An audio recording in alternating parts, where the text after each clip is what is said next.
오늘 이 시간에는 10가지 말씀, 첫 번째 말씀인 너는 나 외에는 다른 신들을 내게 두지 말지니라 라는 제목으로 하나님의 말씀을 증거하도록 하겠습니다.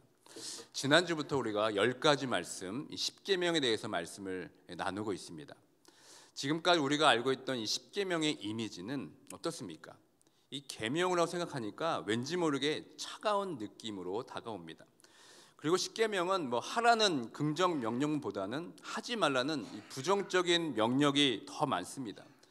그러니까 십계명을 생각하면 그다지 우리에게 친근한 것이 없습니다. 별로 가깝게 다가오지를 않습니다. 그러나 사실 이 십계명은 그런 의미를 담고 있지 않습니다. 이 십계명을 성경에서 어떻게 부른다고 제가 지난주에 말씀드렸습니까? 십계명이 출애굽기 20장 1절부터 17절까지 기록되어 있는데 이 내용을 성경에서는 십계명 혹은 계명으로 부르지 않았다는 겁니다. 오히려 10가지 말씀 이렇게 성경에서 부른다고 제가 지난주에 살펴보았습니다.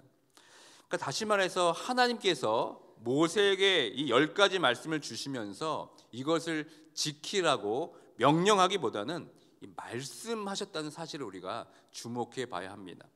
시내산에서 하나님께서 10가지 말씀을 주시는 사건을 기록한 출애굽기 19장부터 22장까지 보면은 하나님께서 명령하다라는 말보다는 말하다라는 동사를 계속해서 반복적으로 사용하셨습니다. 그러므로 이 10가지 계명은 아무런 대화나 소통 없이 하나님께서 일방적인 지시나 명령으로 내린 것이 아닙니다. 이 10가지 말씀은 커뮤니케이션을 통해서 하나님께서 이스라엘 백성들에게 주신 말씀입니다. 그러므로 우리는 이 10가지 말씀이 일방적이고 딱딱한 규율과 규정의 명령이 아니라 우리에게 말씀하셨다는 그 사실을 우리가 주목해 볼 필요가 있습니다. 그러므로 이제는 우리에게 익숙한 이 십계명이라는 단어보다 이 10가지 말씀이라는 이 인식의 전환을 통해서 이 10가지 말씀을 지금까지 생각했던 것과 좀 다른 시각으로 우리가 볼 필요가 있습니다. 또 10가지 말씀에 대한 우리가 다른 시각으로 봐야 할 부분이 또 하나 있습니다. 여러분, 이 십계명이 몇 개의 판으로 되어 있습니까? 2개의 돌판으로 되어 있습니다.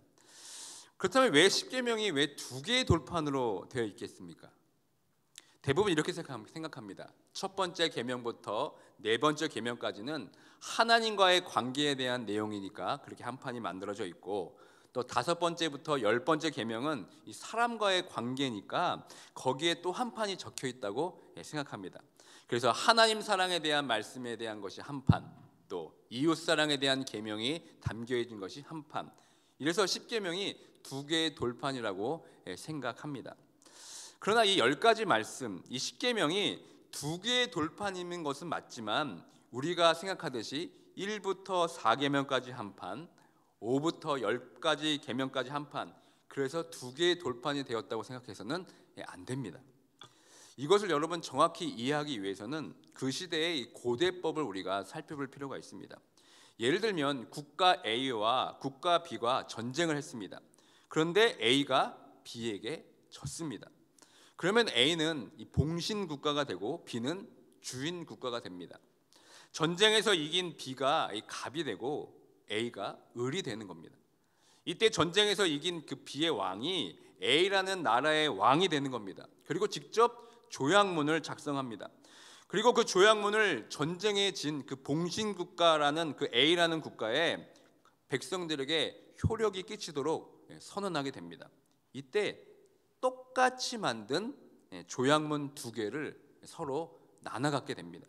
그래서 전쟁에서 진 A라는 국가는 전쟁에 이긴 B 국가에게 충성을 다할 것을 맹세하는 것이 그 당시 바로 고대의 법이었습니다.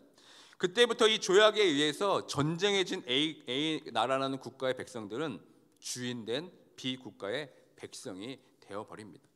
그러니까 요즘으로 말하면 계약할 때 똑같은 계약서 2부를 작성해서 각각 한 부씩 보관하는 것과 마찬가지입니다. 그러므로 10가지 말씀의 2 돌판은 조약의 당사자인 하나님과 이스라엘 백성들이 1부터 10까지 작성된 똑같은 조약문을 하나씩 나눠 가진 것으로 여러분 이해하면 됩니다. 그런 의미로 10가지 말씀, 이 두 개의 돌판을 통해서 우리가 무엇을 알 수 있습니까? 먼저는 하나님이 이스라엘 백성을 구원해 주신 왕이라는 것을 우리가 알려주고 있는 겁니다. 왜냐하면 400년 동안 이스라엘 백성들이 이집트 그 포로 생활을 통해서 거기서 하나님께서 출애굽시켜 주셨기 때문에, 그래서 이스라엘 백성을 구원해 주셨기 때문에 하나님께서는 그런 의미로서의 왕이라는 그 조약문에 서명을 한 것입니다. 노예 신분의 이스라엘 백성들을 하나님 나라 자기 백성으로 삼아 주셨습니다. 동시에 이스라엘 백성들의 소유권을 가진 주시라는 것을 우리에게 보여주고 있는 것이 바로 이 10가지의 말씀입니다. 그래서 하나는 하나님이, 또 하나는 이스라엘 백성이 갖게 된 겁니다. 그래서 10가지 말씀이 이 두 개의 돌판으로 이루어졌다고 우리는 말할 수 있어야 합니다. 그러므로 이 10가지 말씀을 이스라엘 백성들에게 주신 이유는 출애굽을 통한 이 노예 생활에서 벗어나서 자유를 주신 후에 하나님 나라 백성으로 앞으로 살아갈 때 어떻게 하는 것이 하나님 나라 백성으로서 합당한 삶을 살게 될 것인가를 알려주는 말씀이 바로 10가지의 말씀입니다. 그러므로 우리는 이 10가지의 마음을 마음에 새기고 그 말씀대로 우리가 행할 때 이스라엘 백성은 안전한 것입니다. 이 10가지 말씀을 잘 지켜야만 노예 생에서 벗어나서 누리게 되는 진정한 자유를 얻게 됩니다. 그래서 죄에서의 자유, 신분에서의 자유, 하나님 백성으로서의 온전한 자유를 누리게 됩니다. 사실 우리도 마찬가지입니다. 우리도 구원받기 전에는 우리도 다 죄에 끌려다니는 죄된 종의 삶이었습니다. 죄에 얽매여서 우리가 자유가 없었습니다. 죄의 노예가 되어서 죄에 끌려다니는 인생이 바로 우리들의 인생이었습니다. 그러나 하나님의 그 크신 사랑으로 인해 예수 그리스도를 십자가에서 대속제물 되어 주심으로 말미암아 우리를 죄에서 건져내어 주셨습니다. 그리고 우리를 죄에서 자유를 얻게 하여 주셨습니다. 죄의 종에서 자유를 주시고 우리를 하나님의 자녀 삼아 주셨습니다. 그렇게 구원받은 후 이 세상 나라에서 하나님의 자녀로 하나님의 백성으로 살아갈 때 과연 어떻게 살아가야 할지, 죄에서 진정한 자유를 얻는 삶이 무엇인지 우리에게 말씀해 주신 것이 바로 이 10가지의 말씀, 이 십계명입니다. 그래서 예수님께서 이 10가지의 말씀을 다음과 같이 요약해서 우리에게 말씀해 주셨습니다. 다 함께 마태복음 22장 37절부터 40절 말씀 함께 읽도록 하겠습니다. 예수께서 이르시되 내 마음을 다하고 목숨을 다하고 뜻을 다하여 주 하나님 사랑하라 하셨으니 이것이 크고 첫째 되는 계명이요 둘째도 그와 같으니 내 이웃을 내 자신과 같이 사랑하라 하셨으니 이 두 계명이 온 율법과 선지자의 강령이니라. 아멘. 그러니까 이 10가지의 말씀은 과거의 율법이 아닙니다. 지금도 우리에게 여전히 구원받은 백성으로서 어떻게 살아가야 하는 것이 가장 행복한 삶인지 알려주는 이 행복의 지침서가 바로 이 10가지의 말씀입니다. 이 10가지의 말씀이 우리 삶의 가장 중요한 지침서가 되고 이 길잡이가 될 때 우리는 하나님께서 주시는 참 자유를 누리게 됩니다. 참된 행복을 누리게 됩니다. 다시 한번 이 10가지 말씀을 우리 심장에 새기고 그 말씀대로 살아가는 모두가 되길 주님의 이름으로 축원드립니다. 이 10가지 말씀 중 첫 번째로 주시는 말씀이 바로 너는 나 외에는 다른 신들을 내게 두지 말지니라 입니다. 여러분들은 이 첫 번째 말씀을 들었을 때 어떤 생각이 드십니까? 이 말씀의 핵심이 무엇이라고 생각하십니까? 대부분 이 계명을 대할 때 이 계명이 우상 숭배를 금지하는 명령으로 이해합니다. 그러니까 대부분 성도들은 우상 숭배가 가장 무서운 죄악이라는 사실을 누구나 다 잘 알고 있습니다. 그런데 사실 우리가 우상 숭배가 정확히 무엇인지는 잘 모르는 것 같습니다. 우상 숭배가 무엇이냐고 물어본다면 거기에 대해서 정확하게 답하기가 참 어려운 것 같습니다. 제가 여러분들에게 질문을 한번 해보겠습니다. 혹시 지금 자신이 우상 숭배를 하고 있다고 생각하시는 분들이 혹시 이 자리에 계십니까? 이 갑작스러운 질문이 아마 여러분에게 아주 생뚱맞게 들릴지도 모르겠습니다. 그러나 이 하나님께서는 우리가 생각하는 이 생뚱맞은 우상 숭배에 대한 말씀을 제 1계명으로 첫 번째 말씀으로 주셨다는 것을 우리가 주목해 봐야 합니다. 그러니까 모든 것에 제일 처음 되는 것은 아주 중요한 것입니다. 왜냐하면 누구든지 자신이 말하고자 하는 가장 핵심 가치를 맨 처음에 두고 말하기 때문입니다. 그러니까 하나님께서 10가지 말씀 중에서 첫 번째 말씀으로 나 외 다른 신을 네게 두지 말지니라 라는 이 말씀을 주셨다는 것은 이 말씀이 모든 10가지 말씀보다 우월하기 때문이 아닙니다. 이 첫 번째 말씀은 다른 모든 계명의 근간으로 삼고 있기 때문에 지금 제일 첫 번째 말씀하시는 겁니다. 그런데 우리는 너는 나 외에 다른 신을 내게 두지 말라 이 말씀을 들으면 나랑은 별 상관없는 문제라고 우리는 생각한다는 겁니다. 왜냐하면 옛날 이스라엘 백성들은 눈에 보이는 어떤 바알신이나 아세라 같은 우상을 직접 보고 또 섬겼기 때문입니다. 그런데 우리가 사는 이 세상에는 그런 형상들이 별로 보이지가 않습니다. 그러나 사실 이것이 가장 큰 문제입니다. 우상 숭배에 관해서는 자신과는 별로 상관이 없다고 생각하기 때문에 우리는 이 우상 숭배에 더 쉽게 노출되고 이 우상 숭배에 더 치명적일 수가 있게 됩니다. 현대 그리스도인 중에서 겉으로 우상 숭배를 하는 사람은 별로 없습니다. 그러나 가만히 우리 마음의 내면을 깊게 살펴보면 우리는 우리 안에 보이지 않는 우상들이 존재하고 있는 것을 우리는 보게 됩니다. 우리의 진짜 우상은 보이는 것이 아니라 이 보이지 않는 우상이 우리의 진짜 우상입니다. 그래서 칼빈은 기독교 강요에서 이렇게 말했습니다. 인간의 마음은 우상을 끊임없이 만들어내는 공장이다. 또 인간은 마음에 그려진 우상을 눈에 보이는 구체적인 형태로 형상화시키려는 본능이 있다. 마음은 우상을 잉태하고 손은 그것을 출산한다. 여러분, 이 말씀이 어떻게 생각하십니까? 우리는 이 말씀을 다시 한번 심각하게 고민해 봐야 합니다. 과연 나는 지금 하나님 외에 다른 어떤 것들을 섬기고 있는지 이 시간 돌아보기 원합니다. 이 우상 숭배의 문제는 무신론자들이나 타 종교인들의 문제가 아닙니다. 하나님을 믿는 이스라엘 백성들과 우리들에게 가장 긴급하고 중요한 말씀인 것을 우리는 깨달아야 될 줄 믿습니다. 먼저 오늘의 말씀인 첫 번째 말씀, 나 외에 다른 신을 네게 두지 말라라는 이 말씀에 이 나 외라는 이 어구가 무엇인지 우리는 살펴봐야 됩니다. 이 히브리 원문으로 보면은 이 나 외라는 이 번역된 이 히브리어가 알파나이라고 합니다. 그런데 이 단어가 다양한 의미로 번역되기 때문에 아주 악명 높은 난제이기도 합니다.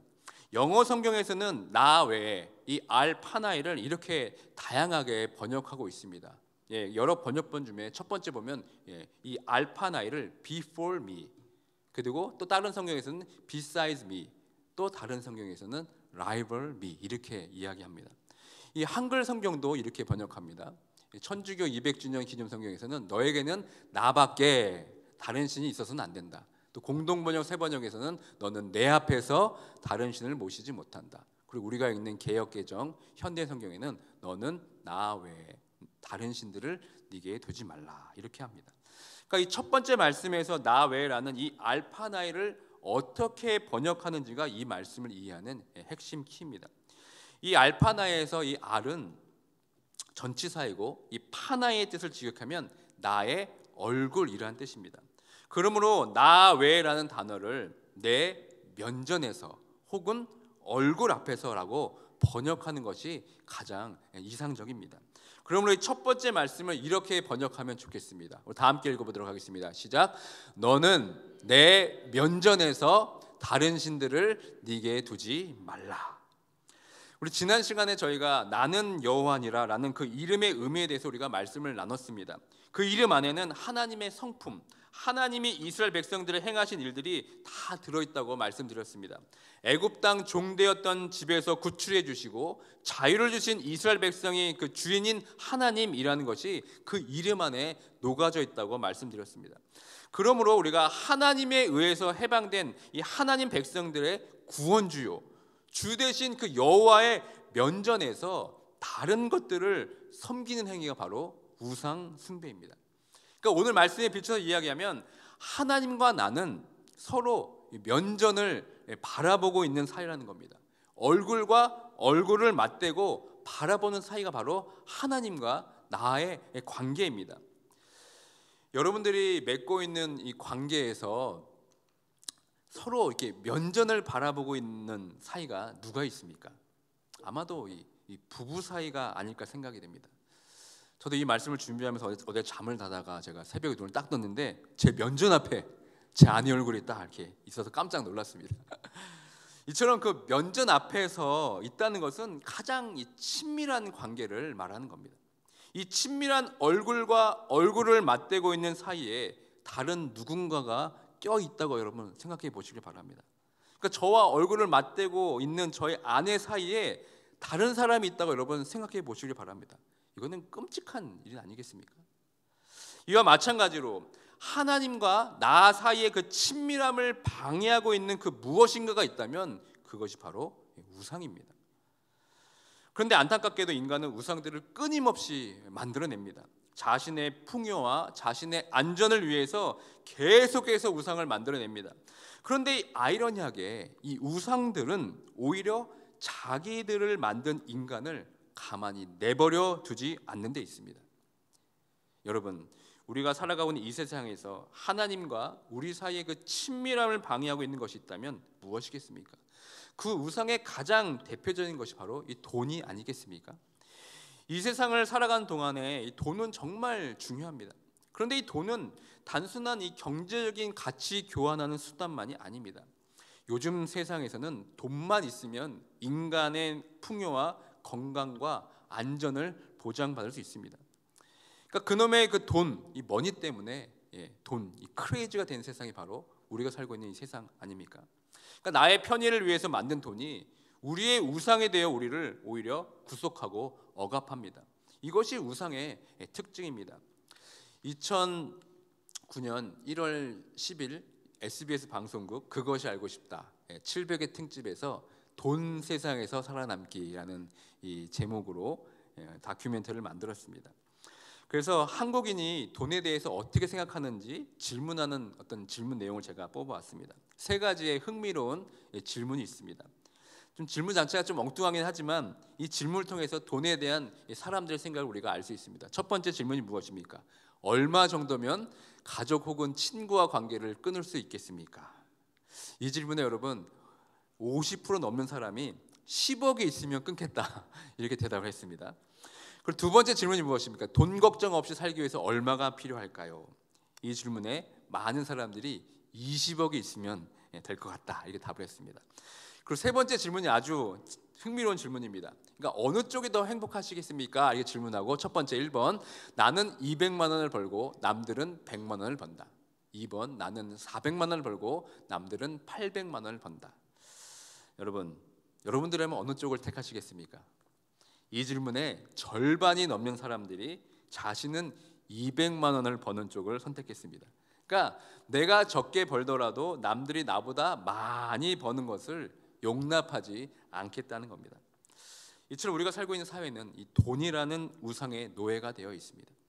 돈 때문에 건강을 해치고 돈 때문에 가족과 보내는 시간이 줄어들고 심지어 돈 때문에 자식이 부모를 살해하고 돈 때문에 사람을 팔아넘기는 인신매매가 일어나는 것이 다 이 돈 때문입니다. 또 요즘 아이들의 여러분 꿈이 무엇인지 아십니까? 몇 년 전만 해도 아이들의 꿈이 아이돌 가수가 되는 것이었습니다. 그러니까 쉽게 말해서 연예인이 되는 것이었습니다. 그런데 요즘은 어떻게 바뀌는지 아십니까? 유튜버가 되는 게 꿈입니다. 왜 그렇습니까? 이 유튜버가 되면 돈을 많이 벌기 때문에 그렇습니다. 그러니까 저희 아이들도 보니까 자신이 보는 유튜브 채널이 다 있어요. 그들이 유튜브를 통해서 벌어들인 수익으로 호화로운 맨션에 살고 명품 차를 몰고 다니는 것을 아이들에게 고스란히 지금 노출시키고 있습니다. 그러다 보니까 아이들도 은연중에 돈을 벌면 저렇게 살 수 있구나 라고 생각합니다. 그러니까 너도 나도 유튜버가 되려고 지금 난리입니다. 이처럼 돈도 이 아이들의 우상이 되어가고 있습니다. 성경은 우상에 대해서 여러분 이렇게 경고하고 있습니다. 시편 115편 3절부터 3절 8절까지 말씀 함께 읽도록 하겠습니다. 오직 우리 하나님은 하늘에 계셔서 원하시는 모든 것을 행하셨나이다. 그들의 우상들은 은과 금이요 사람이 손으로 만든 것이라. 입이 있어도 말하지 못하며 눈이 있어도 보지 못하며 귀가 있어도 듣지 못하며 코가 있어도 냄새 맡지 못하며 손이 있어도 만지지 못하며 발이 있어도 걷지 못하며 목구멍이 있어도 작은 소리도 내지 못하느니라. 우상들을 만드는 자들과 그것을 의지하는 자들이 다 그와 같으리로다. 여러분들은 이 사람들이 만든 이 우상을 제대로 본 적 있으십니까? 저는 자세히 볼 기회가 있었습니다. 제가 미국에 처음 유학 가서 거의 2년 넘게 매주 절에 갔습니다. 그 이유는 제가 샌디에고 유학할 때 제가 어떻게 하다 보니까 피아노 레슨을 제가 하게 되었습니다. 근데 나름 그 동네에서 제가 아주 유명해져 가지고 어느 날 연락이 왔어요. 샌디에고는 절이었는데 그 주지 스님인데 저에게 피아노를 배우겠다고 연락이 온 겁니다.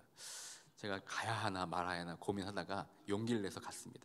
그래서 2년 동안 매주 교회도 가고 절에 가게 되었습니다. 저에게 아주 인생의 특별한 경험이었습니다. 그때 저는 그 절에 가서 이 곳곳에 서 있는 불상들을 제가 아주 자세하게 살펴볼 기회가 있었습니다. 그 불상들을 딱 보는데 바로 우리가 방금 읽은 이 시편 115편의 말씀이 탁 떠올랐습니다. 그 말씀 한 구절 한 구절이 너무나 기가 막히게 딱 맞아 들었습니다. 우상을 만드는 자들은 우상을 만들 때 마치 사람처럼 입과 귀와 눈과 코와 발과 목구멍까지 새겨 넣습니다.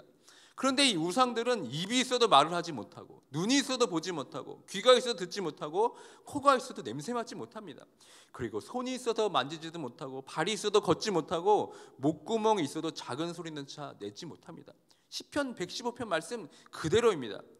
그런데 그 우상을 만들어서 섬기다 보면 어떻게 됩니까? 이제는 거꾸로 그 우상이 자기 이미지를 자기를 만든 주인에게 새겨넣는 결과를 낳게 됩니다. 그래서 인간이 만든 그 불상 앞에서 우리가 절을 하는 겁니다. 그 불상 앞에서 간절하게 기도합니다. 또 돈을 만들어낸 낸 것은 인간인데 이제 돈이 인간을 지배합니다. 이것이 우상을 섬기게 될 때 겪게 되는 비극 아니겠습니까? 결국 이렇게 되면 우상을 만든 인간은 하나님을 통해 얻게 된 그 자유를 잊어버리게 되는 겁니다. 다시 우상에게 얽매여서 자유를 상실하게 됩니다. 이 10가지 말씀 중 이 첫 번째 말씀, 너는 나 외에 다른 신들을 네게 두지 말지니라. 이 말씀은 우리를 자유롭게 하기 위한 자유의 대헌장의 말씀입니다. 애굽의 종 노릇하던 이스라엘 백성이 여호로부터 이 말씀 가운데 자유함을 얻게 되었습니다. 그런데 여러분, 이 자유를 뺏기지 않으려면 어떻게 해야 되겠습니까? 이 하나님과 나 사이, 이 서로의 얼굴 앞에 다른 우상이 있어서는 안 됩니다. 하나님과 나 사이의 이 사랑의 관계에 또 다른 사랑의 존재가 껴있어서는 안 된다는 것입니다. 그래서 하나님께서는 우리의 모든 관심과 초점이 자신을 사랑하도록, 오직 하나님 자신만을 사랑하도록 우리에게 말씀하시는 겁니다. 왜냐하면 그때 우리는 진정한 행복과 진정한 자유를 얻게 되기 때문입니다.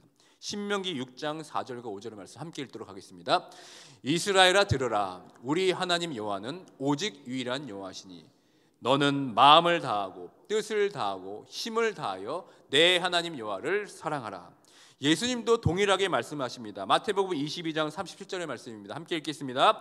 예수께서 이르시되 네 마음을 다하고 목숨을 다하고 뜻을 다하여 주 너의 하나님을 사랑하라 하셨으니, 이렇게 하나님께서 자신을 사랑하라고 요구하시는 이유가 무엇이겠습니까?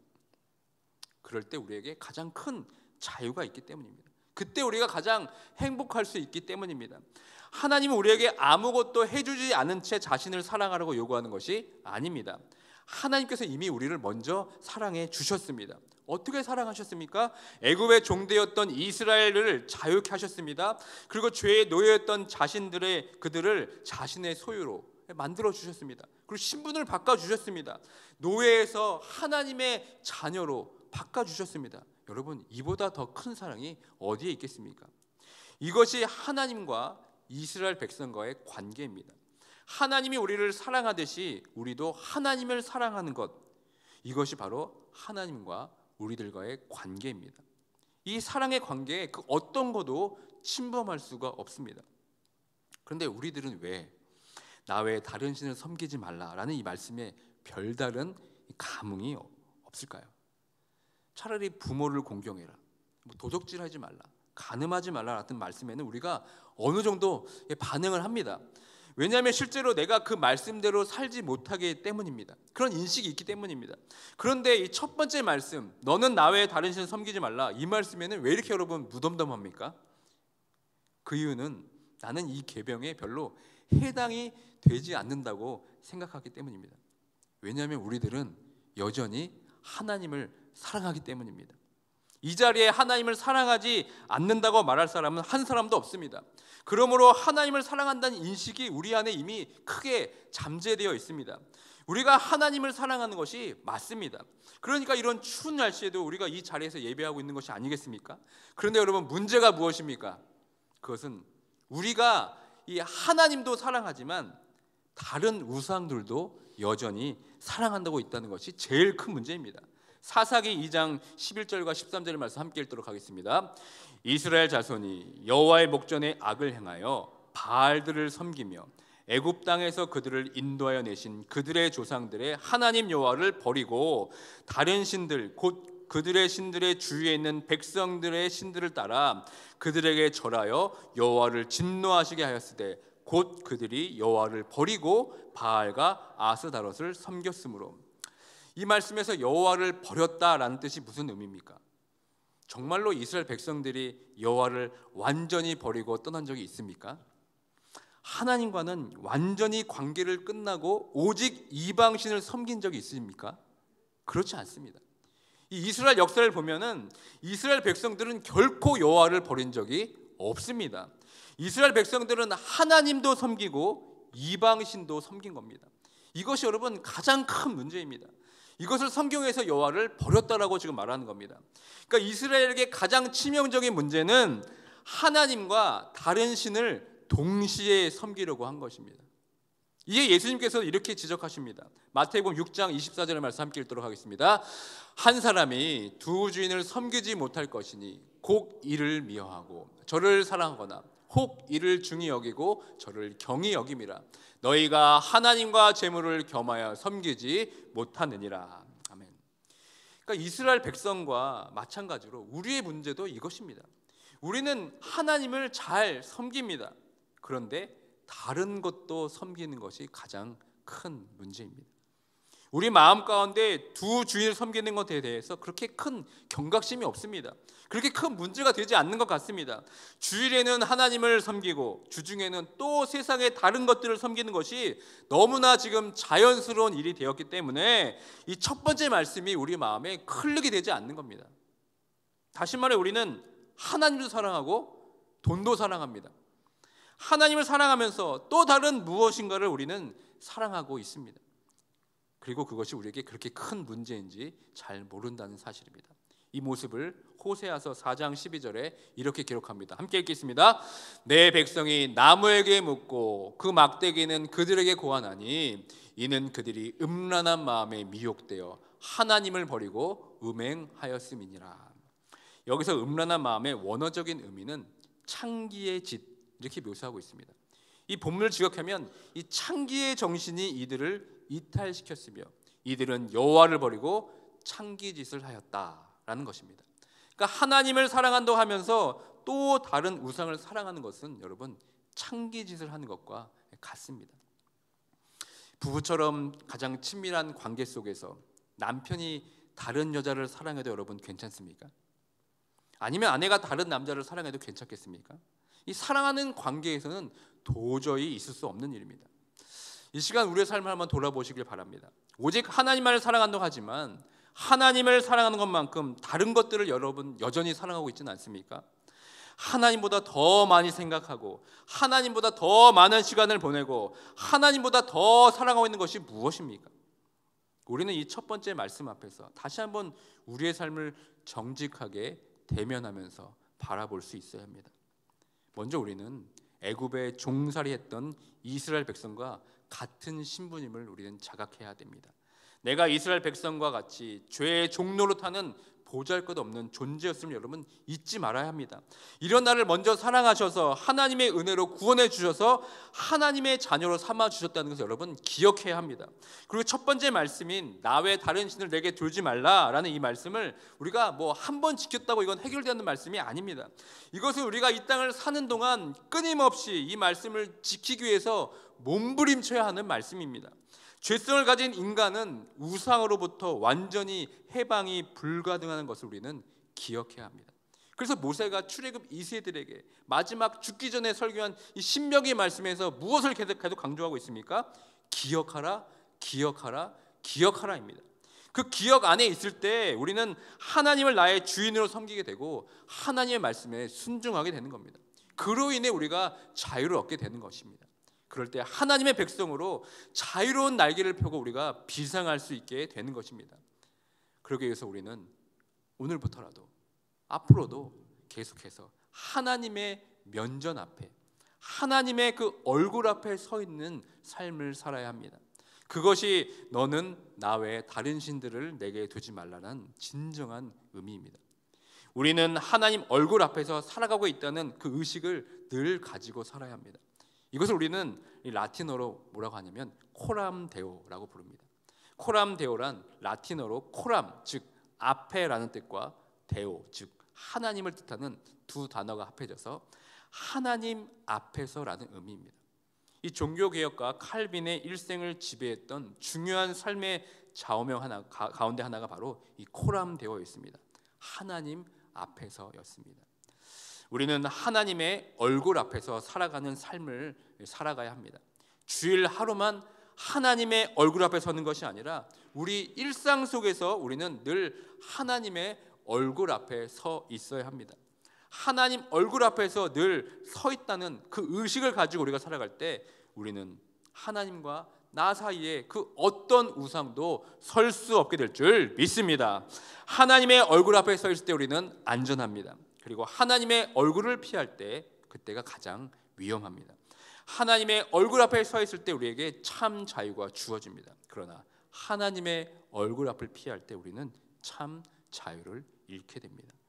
다시 한번 오늘 이 10가지 말씀 중 첫 번째 말씀을 통하여서 하나님과 얼굴과 얼굴을 맞대는 것이 우리 삶의 가장 큰 행복임을 깨닫는 모두가 되길 주님의 이름으로 축원드립니다. 그래서 오늘도 내일도 그리고 앞으로 이 땅을 사는 모든 순간 속에서 하나님 앞에 서서 살아가는 존재로 살아갈 수 있는, 그래서 오직 하나님만을 사랑하고 섬기는 모두가 되길 주님의 이름으로 축원드립니다. 아멘. 이 시간 찬양하며 나아가길 원합니다. 주님 앞에 내가 서 있습니다. 거룩하신 주님 앞에 늘 항상 서 있겠다는 이 고백이 우리의 고백이 되길 원합니다. 다 함께 찬양하며 나아갑니다.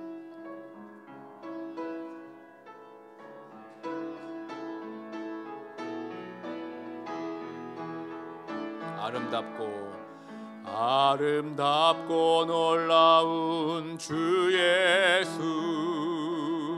말로 할 수 없네. 그 측량할 수 없는 위엄 주님과 같은 분 없네.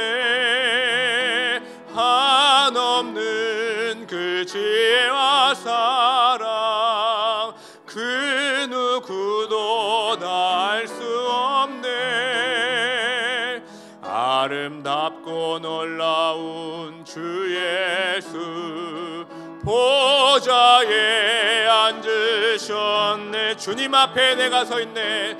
주님 앞에 내가 서 있네. 주 앞에 내가 서 있네. 주는 거룩하신 하나님 그 앞에서 다시 한번 처음부터 고백하겠습니다.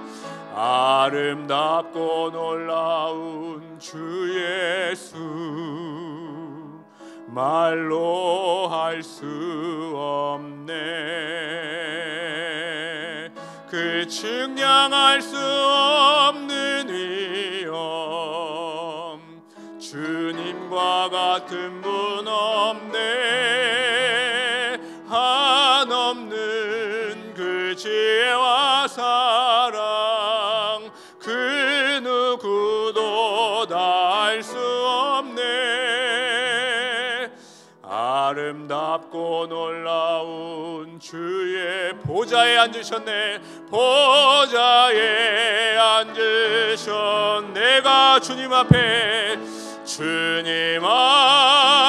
내가 서 있네. 주 앞에 내가 서 있네. 주는 거룩하신 하나님 그 앞에 다시 한번 고백하며 나아갑니다. 주님 앞에 내가 서 있네.